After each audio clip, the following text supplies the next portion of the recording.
Captain Lee Hanul stood on the bridge of the starship New Dawn, watching the stars through the main screen. After 300 years of being trapped in their solar system, humans were finally going to travel to other stars.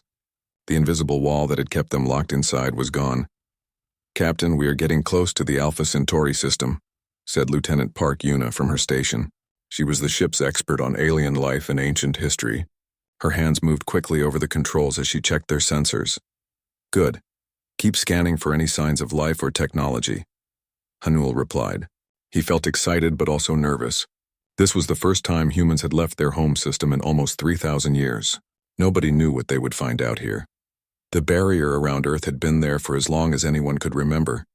Old records said it appeared suddenly one day, trapping all of humanity inside the solar system. Ships could not pass through it. Radio signals could not get out.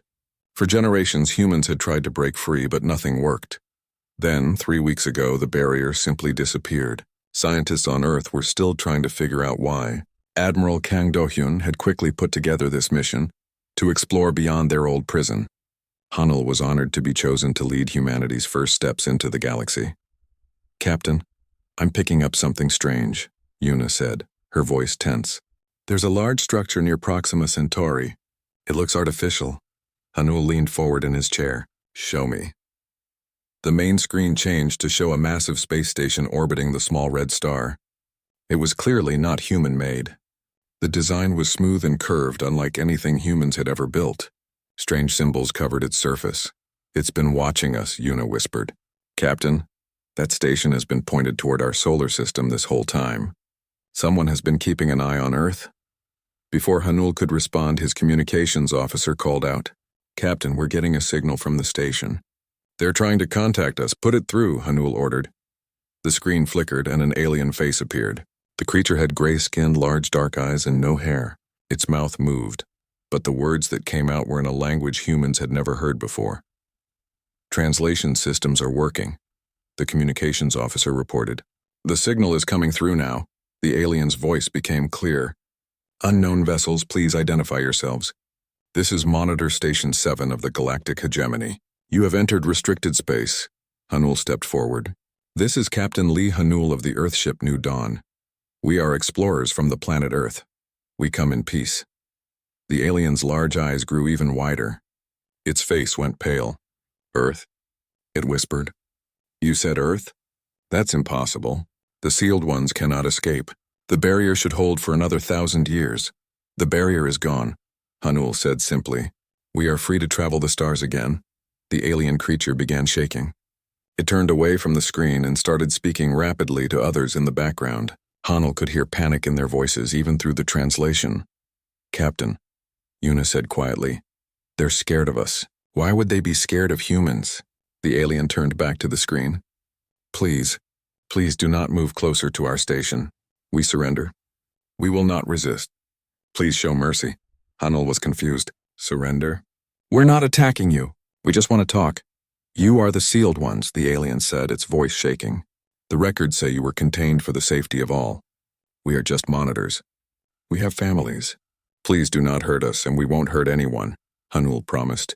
"Can we dock with your station?" "We have many questions." The alien hesitated, then nodded. "Yes, but please, be gentle with us. We know what your kind can do." 2 hours later, Hanul and Yuna walked through the alien station. The creatures who called themselves Vorthak stayed far away from them. Every time a human moved, the aliens would back up against the walls. Yuna was looking through their computer systems with permission from the station commander. "Captain, you need to see this," she called. Hanul joined her at a large display screen. Ancient text scrolled past in multiple alien languages. "What is it?" "Historical records," Yuna explained.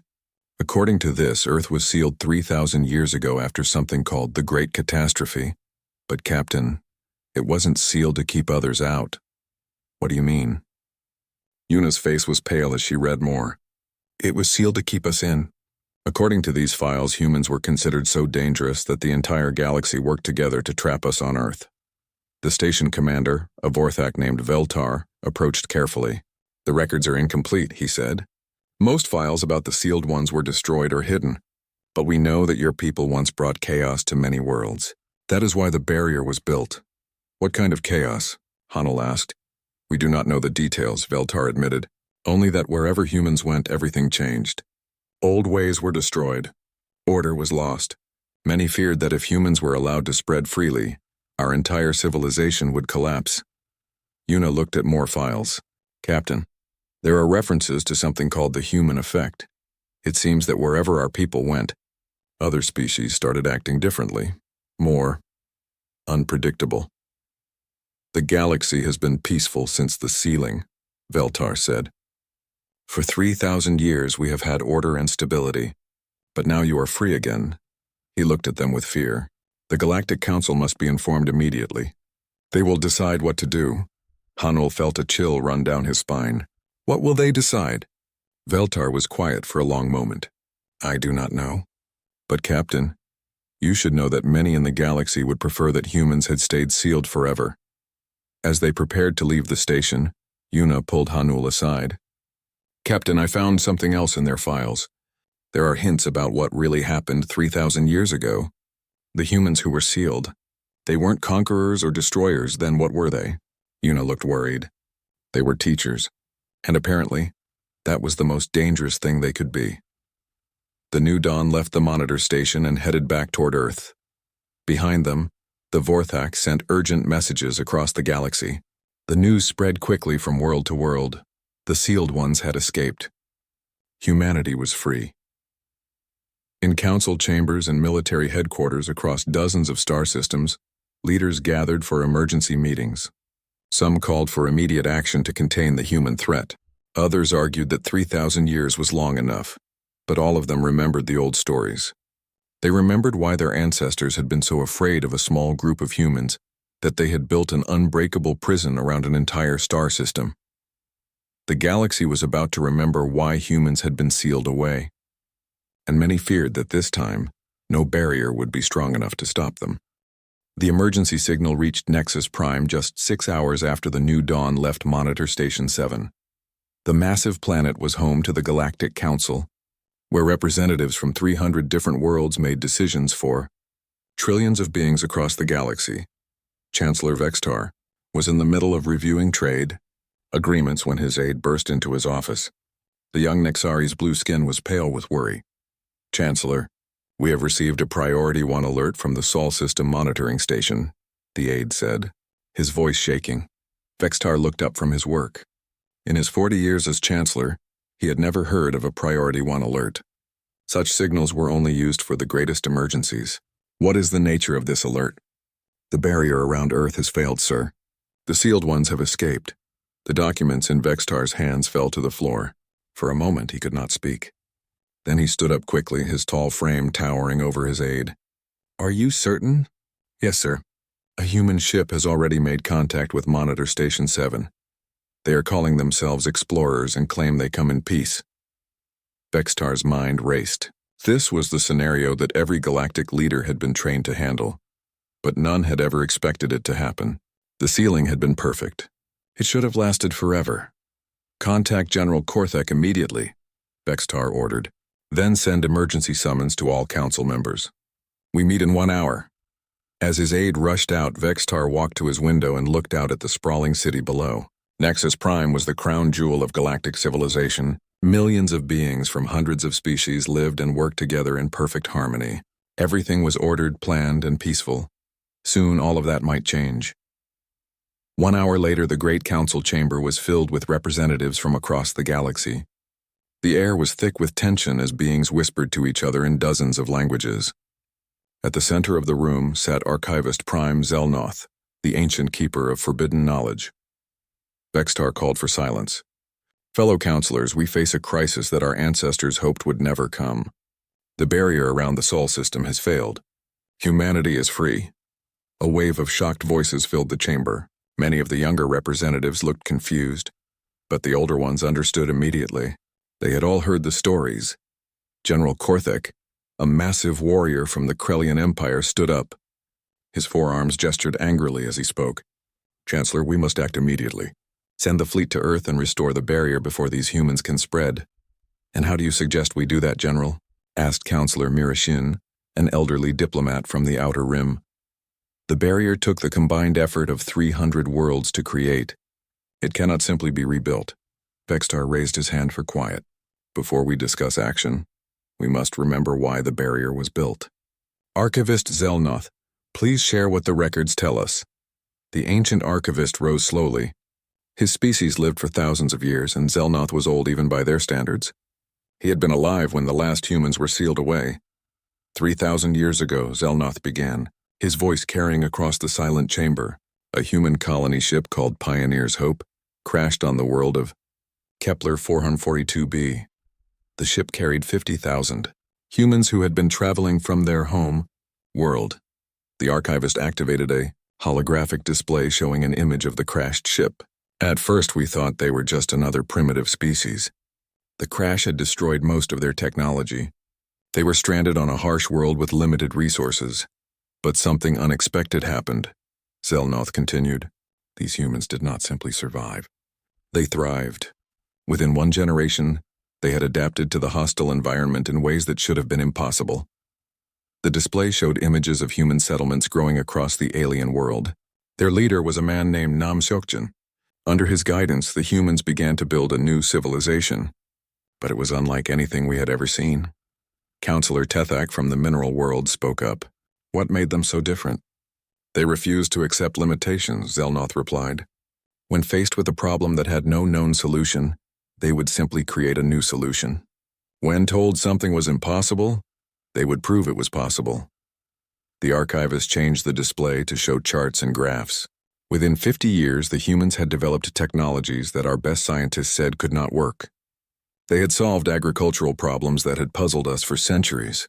They had found ways to live in harmony with their environment while still advancing their civilization.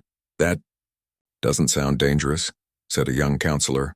From the inner systems, General Korthek laughed bitterly. That is exactly what makes them dangerous, young one. Watch and learn. Zelnoth nodded. The general is correct. At first we welcomed these innovations. We invited human advisors to other worlds to share their knowledge. That was our mistake. The display now showed images of multiple worlds across the galaxy. Wherever humans went, the local populations began to change. They started questioning old ways of doing things. They began to innovate and experiment.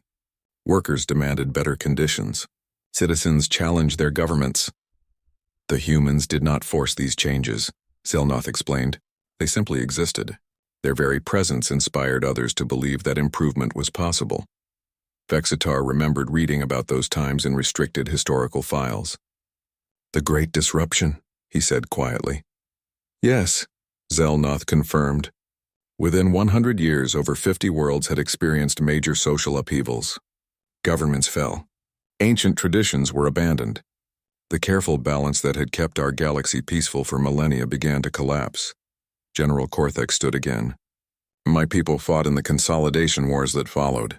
Millions died as worlds tore themselves apart trying to change too quickly. The humans tried to help, Zelnoth continued. They offered mediation and assistance. But their very presence made things worse. Every solution they proposed inspired 10 new problems as people tried to implement changes they were not ready for. The chamber was silent as the representatives absorbed this information. Finally, Counselor Narration spoke. So the decision was made to contain them. It was not an easy choice, Zelnoth said sadly.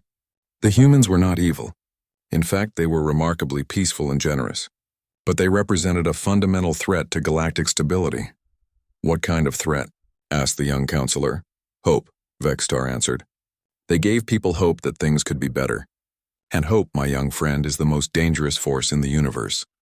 Zelnoth activated another display, showing the construction of the barrier. It took 30 years to build the containment field around Earth.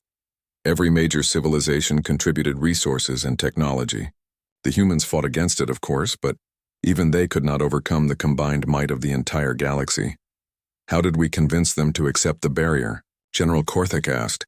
We didn't, Zelnoth replied. In the end, they chose to accept it. Their leaders realized that their presence was causing more harm than good. A human admiral named Omira negotiated the final terms. Humanity would return to Earth and accept isolation in exchange for a promise that the galaxy would be left in peace. The chamber fell silent again. The weight of their ancestors' decision hung heavy in the air. And now they are free again, Vextar said. The question is, what do we do about it? General Korthek slammed one of his fists on his desk. We cannot allow them to spread. Look around this chamber. We have peace. We have order. We have stability. The humans will destroy all of that. But can we stop them? Counselor Narration asked. The old records say they were impossible to defeat militarily. Zelnoth nodded grimly. Human military tactics were unconventional. They did not fight as we expected. They turned our strengths against us and found weaknesses we did not know we had. Then what do you suggest? Vextar asked. The ancient archivist was quiet for a long moment. I suggest we pray that 3,000 years of isolation has changed them. Because if they are still the same species that was sealed away, then the galaxy as we know it is about to end. As the council debated through the night, urgent messages flew across the galaxy. Military fleets prepared for possible action. Worlds that had been peaceful for millennia began to ready their defenses. But deep in the restricted archives, Zelnoth studied files that had been sealed for 3,000 years. And what he found there terrified him more than any army. The humans who had been contained were not the most dangerous of their species. They were the most merciful. Commander Ryu Jihai stood in the ruins of what had once been the largest city on Kepler 442b. 3 weeks had passed since humanity's first contact with the galaxy, and Earth's government had sent teams to investigate their ancient history. The planet was empty now, abandoned for nearly 3,000 years, but the remains of human settlements still stood, weathered by time but clearly recognizable. Advanced scanning equipment revealed the layout of a civilization that had thrived here long ago. Commander, you need to see this, called Dr. Kim Taeyong from across the excavation site. He was kneeling beside what looked like a memorial wall. Strange symbols covered its surface, but the translation device had finally decoded them. Ryu walked over and read the translated text aloud. Here lies the truth of the Great War, recorded by those who lived through it, so that future generations might understand why we chose the path of isolation. There's more, Kim said, pointing to additional text below. It's signed by Admiral O'Meara, the woman who negotiated the sealing. Ryu felt a chill run down her spine. According to Earth's records, O'Meara was the great-granddaughter of Nam Seokjin, the man who had led the original colonists. The memorial was dated just 5 years before the barrier was completed. What else does it say? Ryu asked. Kim activated his scanner and projected the full translation into the air. Both humans read in silence as the story of their ancestors unfolded before them. The war began not with weapons, but with questions, the text read. When the hegemony first made contact with our colony, we welcomed them as brothers among the stars. We shared our knowledge freely and learned eagerly from theirs. But within months our presence began to cause unrest on their worlds. Workers who had accepted harsh conditions for generations suddenly demanded better treatment. Scientists who had followed the same methods for centuries began experimenting with new approaches. Artists created works that challenged traditional thinking. Ryu paused in her reading. They're saying the humans didn't start a war.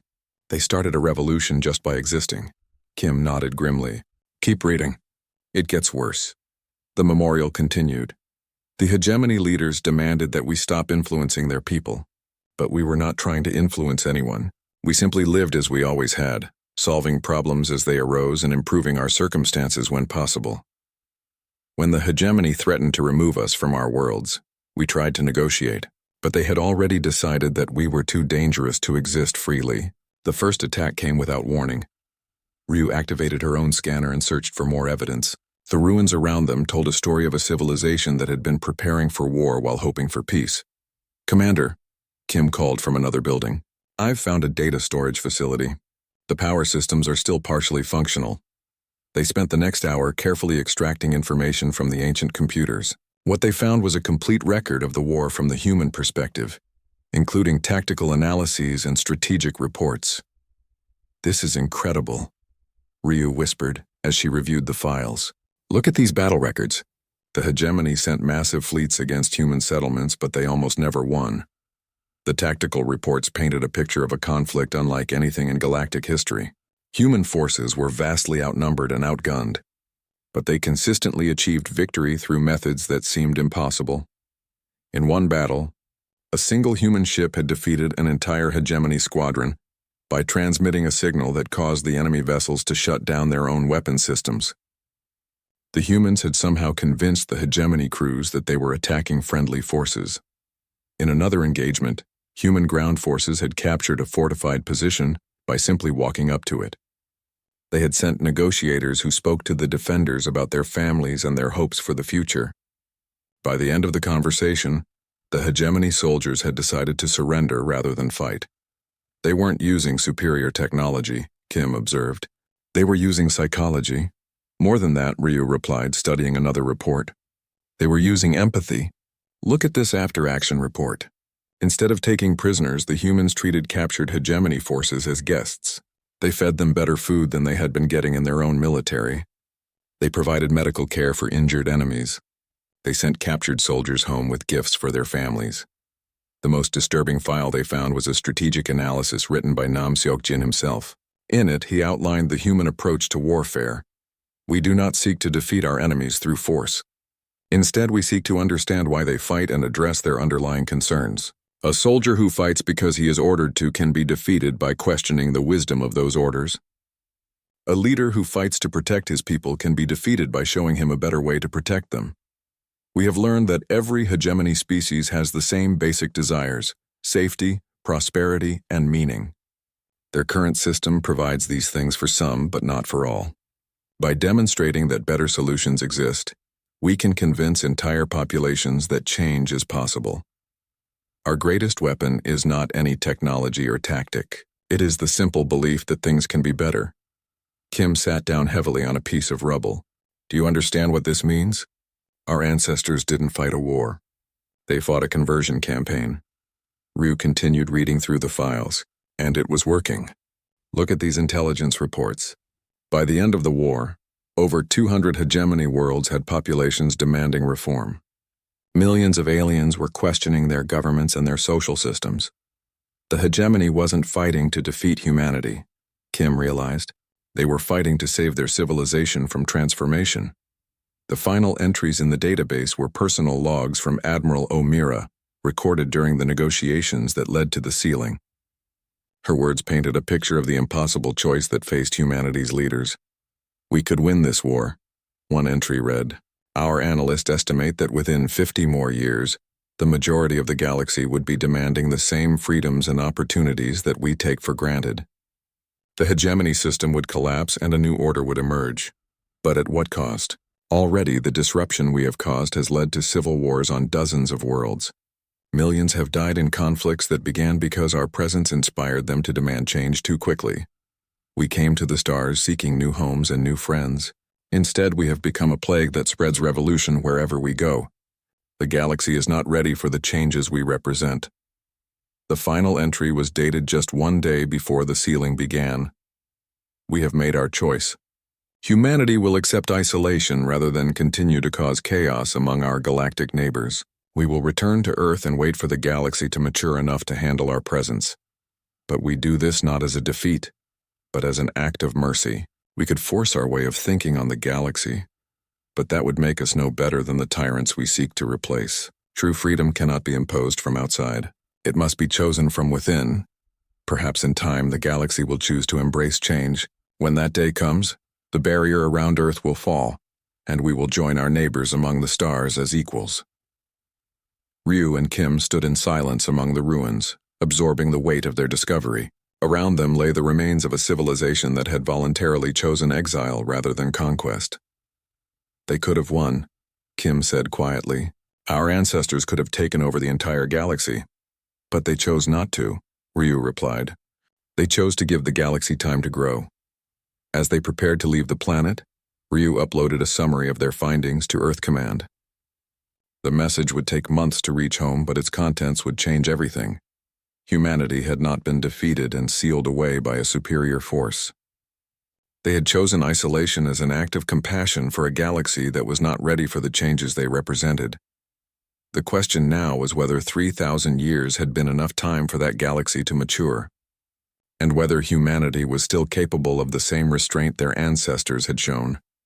As their ship lifted off from the surface of Kepler 442b, Ryu looked back at the ruins one last time. Somewhere in the galaxy, The descendants of the hegemony forces were preparing to face humanity again. But this time, the humans who emerged from behind the barrier would know the full truth of what their species was capable of. And that knowledge would shape every decision they made in the days to come. Dr. Choi Minho walked through the marketplace on Kepler Station, the largest trading hub in the Outer Rim territories. Just 6 months had passed since humanity's emergence from the Sol system, and already the effects were becoming visible throughout the galaxy. The marketplace buzzed with activity, but something was different from what the historical records described. Alien vendors who should have been competing with each other were sharing stalls and helping customers find the best deals.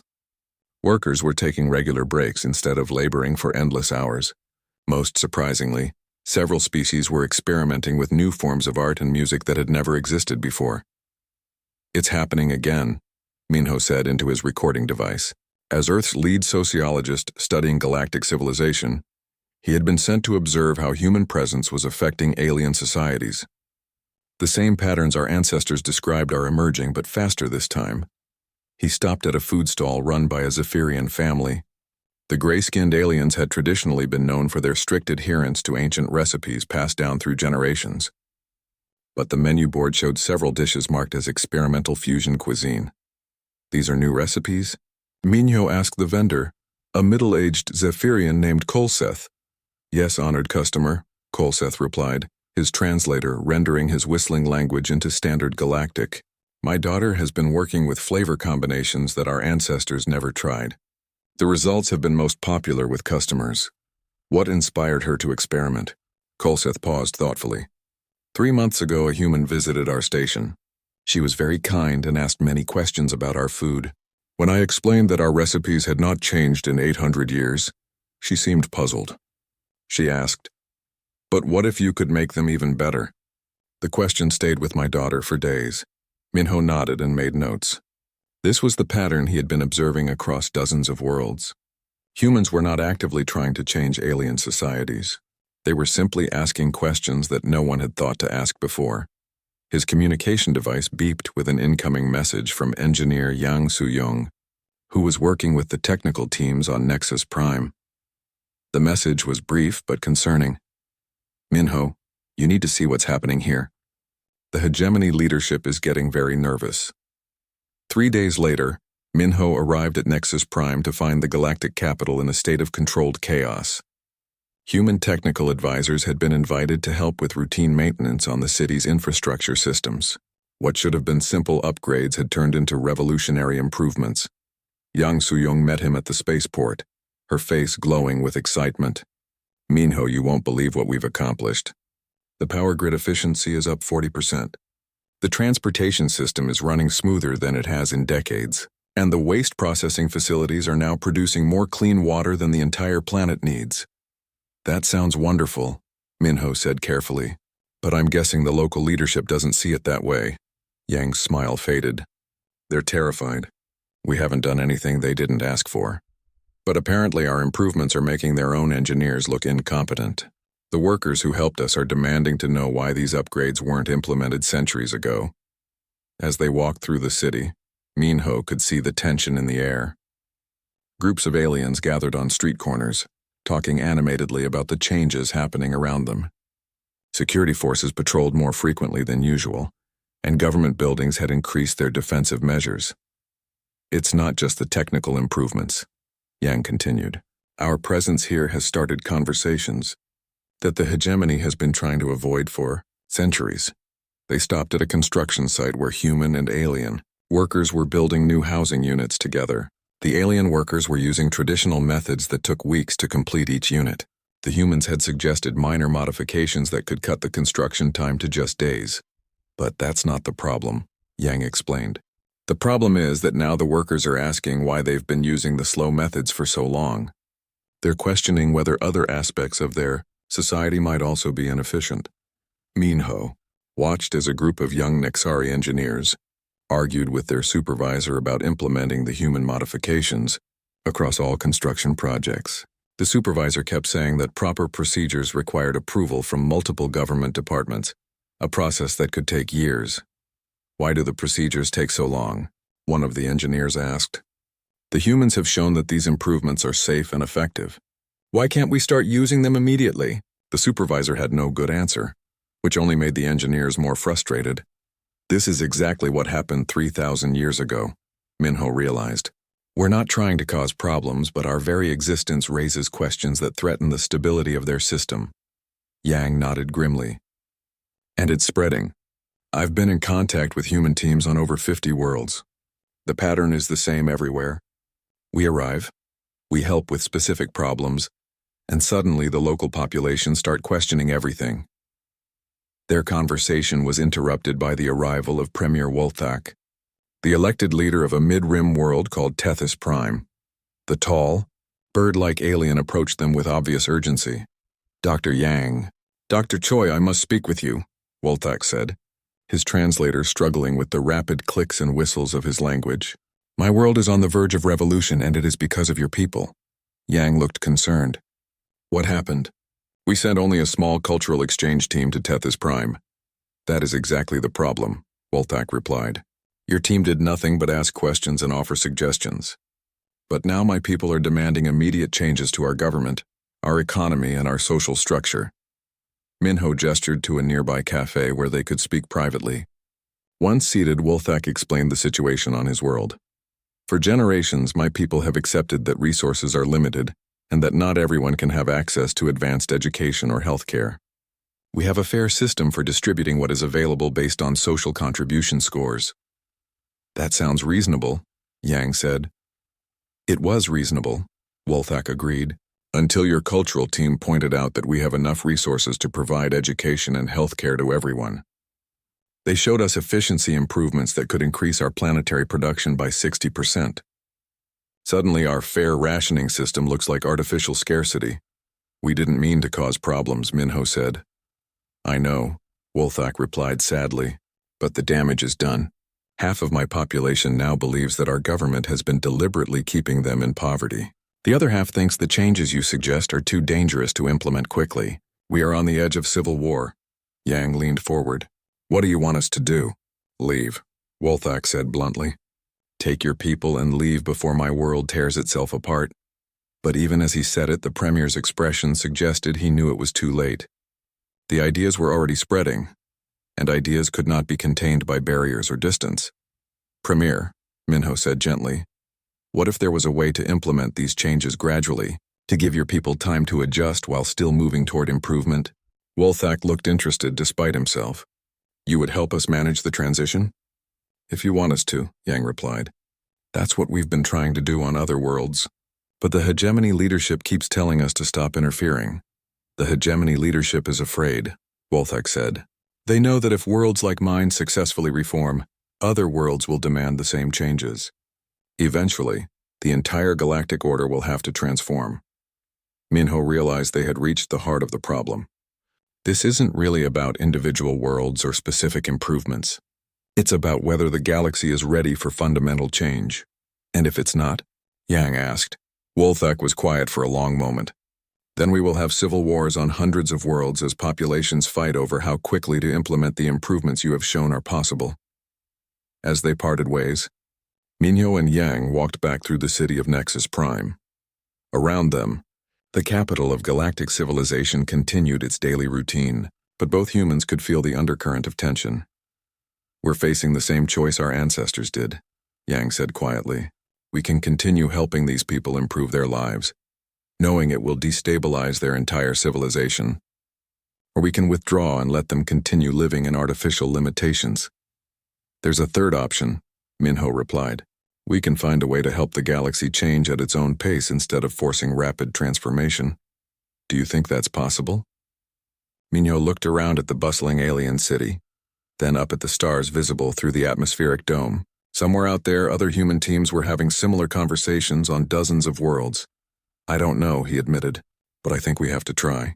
Because this time, if we get it wrong, there might not be anywhere left for humanity to retreat to. President Yoon Junho stood before the assembled representatives of Earth's government, watching the holographic display that showed the current state of the galaxy. Red dots marked worlds experiencing civil unrest. Yellow dots showed planets demanding governmental reform. Green dots indicated successful transitions to new social systems. There were far too many red dots. The situation is becoming critical, reported Admiral Lee Hanul, who had been promoted after his successful first contact mission. We now have human teams on over 200 worlds, and 80% of them are reporting significant social upheaval. How many worlds are requesting our immediate withdrawal? Yoon asked. 63, replied Foreign Minister Park Yuna. But ironically, an equal number are requesting that we send more advisors to help manage their transitions. Yoon rubbed his temples. In the 8 months since humanity's emergence from the Sol system, they had faced the same impossible choice that had confronted their ancestors 3,000 years ago. Every effort to help their galactic neighbors seemed to create more problems than it solved. "Sir," called Communications Officer Kim Taeyong from his station, "we're receiving a priority transmission from Nexus Prime. Chancellor Vextar is requesting an emergency meeting with you personally." "Put it through," Yoon ordered. The main screen flickered to show the tall, blue-skinned leader of the Galactic Council. Vextar looked exhausted, and his usually perfect appearance was disheveled. "President Yoon," Vextar began without preamble, "we need to talk. The galaxy is falling apart, and both of our peoples are running out of time to find a solution." "I'm listening," Yoon replied. 3 worlds have declared independence from the hegemony in the past week alone. 17 more are on the verge of revolution. My own government is split between those who want to force humanity back into isolation and those who believe the old system must be reformed. Vextar paused, then continued with obvious difficulty. "President Yoon, I am formally requesting that Earth send a diplomatic mission to Nexus Prime. We need to negotiate a new arrangement before the galaxy destroys itself." 2 weeks later, a small diplomatic ship arrived at Nexus Prime carrying President Yoon and a carefully selected team of negotiators. The most important member of the delegation was Shin Yunha, a young diplomat who had been born shortly before the barrier fell. She represented the new generation of humans who would have to live with whatever agreement they reached. The negotiations took place in the same council chamber where the decision to seal Earth had been made 3 millennia earlier. But this time the atmosphere was different. Instead of fear and anger, there was a sense of desperate hope. "The fundamental problem," Vextar explained to the assembled representatives, "is that our current system depends on stability and predictability. But human presence introduces variables that we cannot control." Shinyuna leaned forward. "Chancellor, with respect, I think you're misunderstanding the nature of those variables. Humans don't create chaos. We simply reveal the artificial limitations that were already causing problems." "What do you mean?" asked Councillor Mirashin. "Take the situation on Tethys Prime," Yuna continued. "Premier Wolthak told us his people were content with resource rationing because they believed resources were scarce. But the resources weren't actually scarce. The scarcity was artificial, maintained by inefficient systems. Our people didn't create the desire for better conditions," added Dr. Choi Minho, who had joined the delegation as an advisor. "That desire already existed. We simply showed that it was possible to satisfy it." Archivist Zelnoth, ancient keeper of galactic history, spoke up. "But the result is the same. When people realize that their limitations are artificial, they demand immediate change, and rapid change leads to instability." "That's true," President Yoon acknowledged, "but the alternative is to maintain artificial limitations forever." "Is that really sustainable?" General Korthek slammed his fist on the table. "It was sustainable for 3,000 years. "Was it?" Una asked quietly. "Chancellor, how many worlds have you had to suppress in the past century to maintain order? How many populations have you had to pacify to prevent them from demanding change?" Vextar was uncomfortably silent. "The truth is," Una continued, "your system was already breaking down. The barrier around Earth wasn't just keeping us in. It was keeping you from having to face the problems that our absence allowed to fester." She activated a holographic display showing galactic, economic, and social data. "Look at these trends. Birth rates declining across multiple species, innovation rates at historic lows, increasing incidence of depression and social unrest, even on worlds with no human contact. Your galaxy has been stagnating for centuries," Dr. Choi added. "The artificial stability you created was slowly killing the very civilizations you were trying to protect." The chamber fell silent as the representatives absorbed this information. Finally, Councillor Mirashin spoke. If that is true, then what do you propose we do? We cannot simply abandon all structure and allow chaos to reign. We're not suggesting chaos, President Yoon replied. We're suggesting evolution. Yuna stood and walked to the center of the chamber. The galaxy doesn't need to choose between stagnation and chaos. There is a third option, managed growth. What does that mean? Vexter asked. It means we help you change at a pace you can handle, Yuna explained. Instead of introducing revolutionary improvements all at once, we work together to implement gradual reforms that allow societies to adapt naturally. But how do we control the pace of change? General Korthek demanded. Once people know that improvements are possible, they want them immediately. That's where you're wrong, said Kim Taeyong, who had been quietly observing the proceedings. People don't actually want rapid change. They want hope that change is possible. He activated his own display, showing data from worlds where humans had successfully helped manage transitions. On these worlds, we didn't provide immediate solutions to all problems. Instead, we worked with local leaders to create realistic timelines for improvement. The key, Yuna added, is transparency. When people understand why changes take time and can see steady progress toward better conditions, they're willing to be patient. Archivist Zelnoth leaned forward with interest.